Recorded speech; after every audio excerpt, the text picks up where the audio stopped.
بسم اللہ الرحمن الرحیم۔ شروع اللہ کے پاک نام سے جو بڑا مہربان نہایت رحم والا ہے۔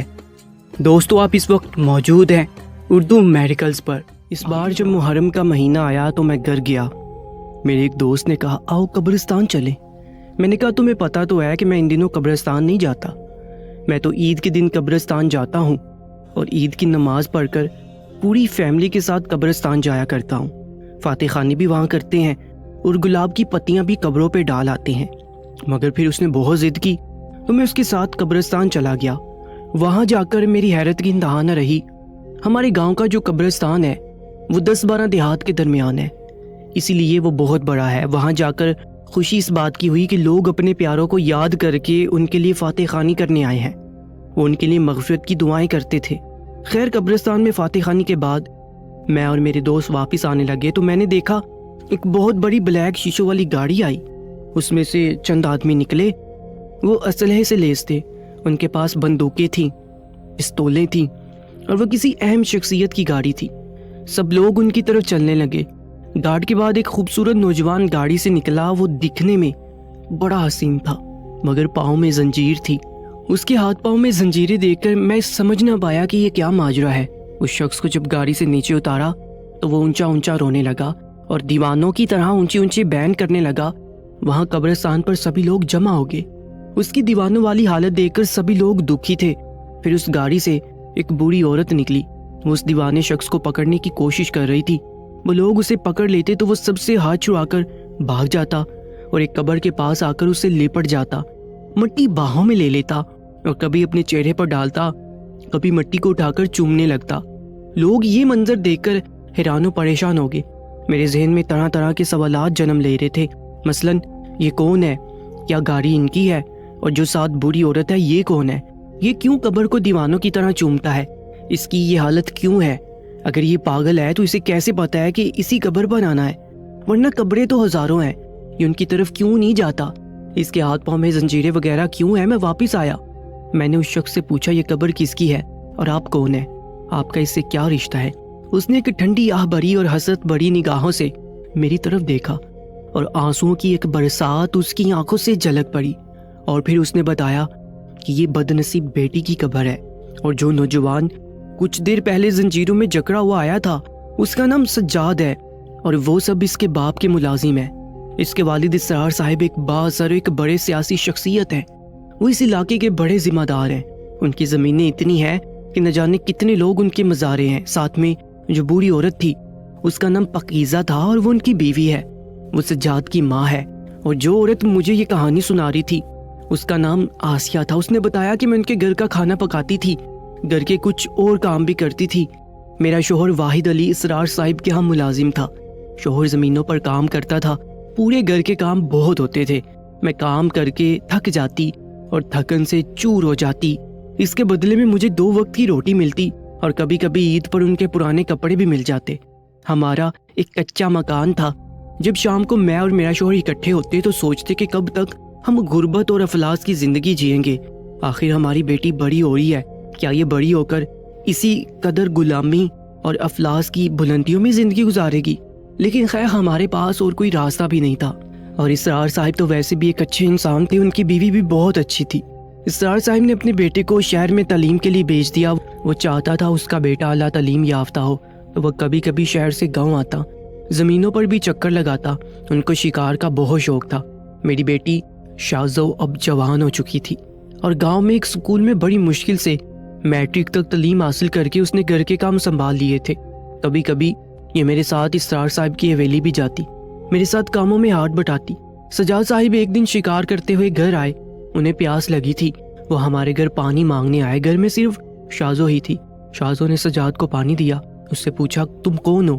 اس نے بتایا کہ میں آپ کے ملازم کی بیٹی ہوں اور میری امی آپ کی حویلی میں کام کرتی ہے۔ اچھا، تو تم آسیہ کی بیٹی ہو؟ جی ہاں۔ تم کتنا پڑھی ہو؟ اس نے پوچھا۔ تو شازو نے بتایا کہ میں نے میٹرک کیا ہے۔ سجاد تو چلا گیا مگر ہمارے گھر میں قیامت برپا ہونے لگی۔ وہ جب بھی شہر سے گاؤں آتا شکار کے بہانے ہمارے گھر ضرور آتا اور ڈیروں سارا وقت ہمارے گھر میں گزارتا۔ جاتے ہوئے بہت سارے پیسے بھی دے جاتا۔ ہم غریب تھے، اس کو گھر آنے سے کیسے روکتے؟ سجاد کو اصل میں میری بیٹی شازو سے پیار ہو گیا تھا۔ مگر اسرار صاحب کو یہ بات اچھی نہ لگی کہ ان کا بیٹا گھر کی کسی ملازم کے ہاں بیٹھے وہاں سے کھانا کھائے۔ اسرار صاحب کو اس بات کا شک ہو گیا کہ ان کا بیٹا سجاد ان کی ملازمہ کی بیٹی کو پسند کرتا ہے اور اس کی وجہ سے وہاں جاتا ہے۔ اسرار صاحب نے عقل مندی سے کام لیا اور ان لوگوں کو حویلی کے اندر ہی ایک گھر دے دیا تاکہ نہ ہی سجاد ان کے گھر جائے اور نہ ہی کوئی بات بڑھے۔ یوں میں اور میری بیٹی شازو سجاد کی حویلی میں مل کر کام کرتی۔ اب سجاد کو شازو سے بات کرنے کا ٹائم ہی نہیں ملتا تھا۔ سجاد شازو سے پیار کرنے لگا اور شازو بھی سجاد سے محبت کرنے لگی۔ شازو کی آنکھوں میں نے سجاد کے لیے محبت پڑھ لی تھی۔ ایک دن سجاد سے رہا نہ گیا، اس نے مجھ سے کہا آنٹی میں آپ سے کوئی ضروری بات کرنا چاہتا ہوں۔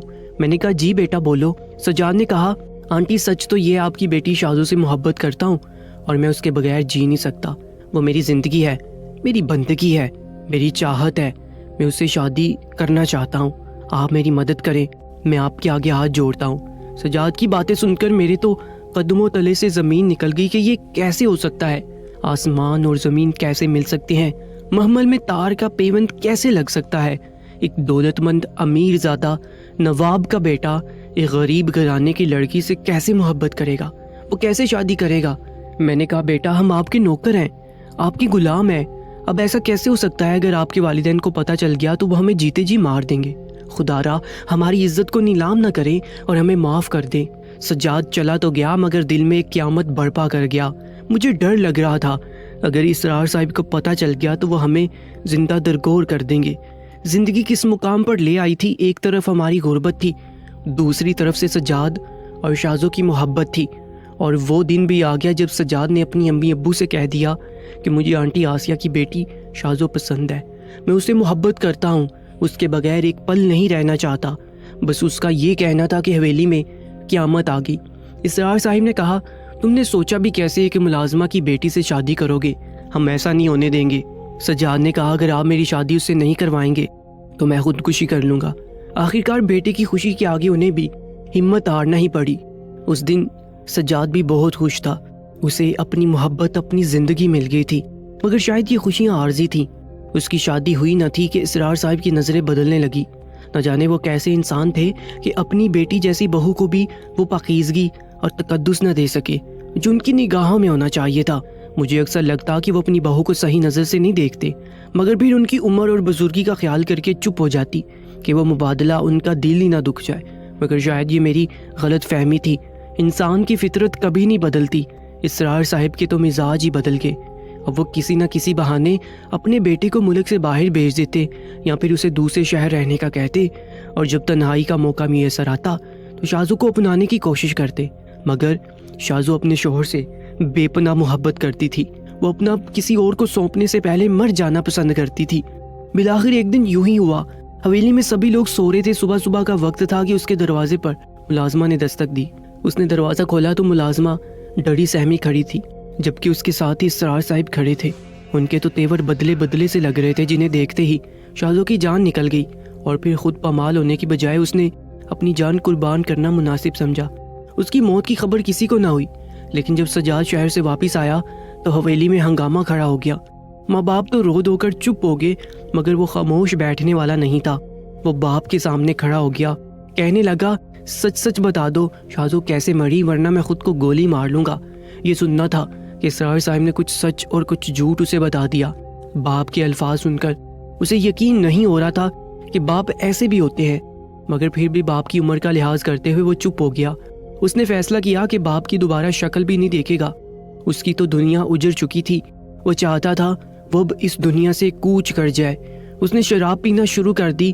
ایک دن اسرار اور اس کے آدمی سجاد کو ایک روڈ سے اٹھا کر لائے تھے۔ سجاد نشے میں دھت تھا، جب وہ اٹھا اس کی سمجھ میں کچھ نہ آیا، اس نے اپنے باپ کو دیکھ کر منہ پھیر لیا۔ اس کا یہ رویہ دیکھ کر باپ کا دل کٹ کر رہ گیا۔ وہ اپنے بیٹے سے بے حد محبت کرتا تھا۔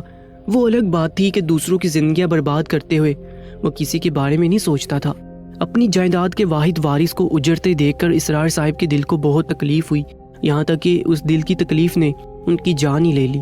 سجاد کی ماں یہ چاہتی تھی کہ سجاد ٹھیک ہو جائے تو اس کی شادی کروا دی جائے تاکہ اس کے بعد کوئی زمین اور جائیداد کا مالک ہو، مگر سجاد اب بھی نشے کا عادی ہو چکا تھا۔ نشہ نہ ملتا تو وہ مرنے لگتا، اس کی حالت پاگلوں جیسی ہوگی۔ اس کی ماں نے اسے نشے سے جان چھڑوا دی، مگر وہ ذہنی طور پر ٹھیک نہیں تھا۔ وہ چاہتی تھی کہ کسی طرح یہ ٹھیک ہو جائے تاکہ اس کی شادی کر کے وہ وارث پیدا کر سکے۔ سجاد کو ایک پاگلوں کے ڈاکٹر کو دکھایا، اس نے اس کا علاج شروع کر دیا، مگر سجاد کی حالت کبھی ٹھیک ہوتی تو کبھی خراب، یعنی وہ نیم پاگل سا ہو گیا تھا۔ سجاد ٹھیک ہوتا ہی نہیں تھا، بس وہ اتنا کہتا کہ جس زندگی میں شازو نہیں ہے وہ زندگی میرے کسی کام کی نہیں۔ اور پھر آہستہ آہستہ اس کی حالت دن بدن خراب ہوتی گئی۔ وہ گھر کے ملازموں کو مارنے پیٹنے لگا، جو اس کے قریب آتا اسے مارنے لگ جاتا۔ پھر ڈاکٹروں کے مشورے سے اس کو لوہے کی زنجیریں پاؤں میں ڈال دی گئی تاکہ وہ کسی کو نہ مارے۔ اب جب وہ کبھی ہوش میں آتا ہے تو صرف شازو کو ہی پکارتا ہے، اس کی باتیں کرتا ہے، لہٰذا اس کی ماں اسے شازو کی قبر پر لے جاتی ہے۔ یہاں آ کر وہ قبرستان سے باتیں کرتا ہے، اونچا اونچا روتا ہے، کبھی اس کی قبر کی مٹی اٹھا کر چہرے پر ملتا ہے، کبھی مٹی کو چومنے لگتا ہے۔ وہ دیوانہ ہو جاتا ہے اور اپنی حالت خراب کر لیتا ہے۔ اس کی ماں جب بھی شازو کا نام لیتا ہے تو اسے ادھر لے آتی ہے کہ یہ کسی بہانے سے ٹھیک ہو جائے، مگر ذہنی صدمے اتنی جلدی کہاں بڑھتے ہیں۔ سجاد صرف اس قبرستان میں آ کر کچھ دیر ٹھیک ہو جاتا ہے، ورنہ گھر میں تو اسے زنجیروں میں جکڑ کر رکھا جاتا ہے، کیونکہ وہ لوگوں کو مارتا ہے، کہتا ہے میں ساری دنیا کو مار دوں گا، جس نے میری شازی کو مارا ہے میں اسے نہیں چھوڑوں گا۔ یہ ہے اس بدنصیب کی قبر، میں کبھی کبھی آتی ہوں، اس پر چراغ جلا جاتی ہوں، میرے بعد اس قبر پر چراغ بھی کوئی نہیں جلائے گا۔ یہ سن کر مجھے بہت دکھ ہوا۔ انسان کو نفس کتنا اندھا کر دیتا ہے کہ وہ اپنے رشتوں میں تفریق کرنا بھی بھول جاتا ہے۔ میں سبھی لوگوں سے یہی کہوں گا، اپنی بیویوں کے معاملے میں ان کی فرمائشیں پوری کرے نہ کرے، لیکن ان کی حفاظت خود پر لازم کر لے۔ انشاءاللہ ملاقات ہوگی ایک نئی واقعے کے ساتھ۔ اپنا بہت زیادہ خیال رکھا کریں۔ اللہ نگہبان۔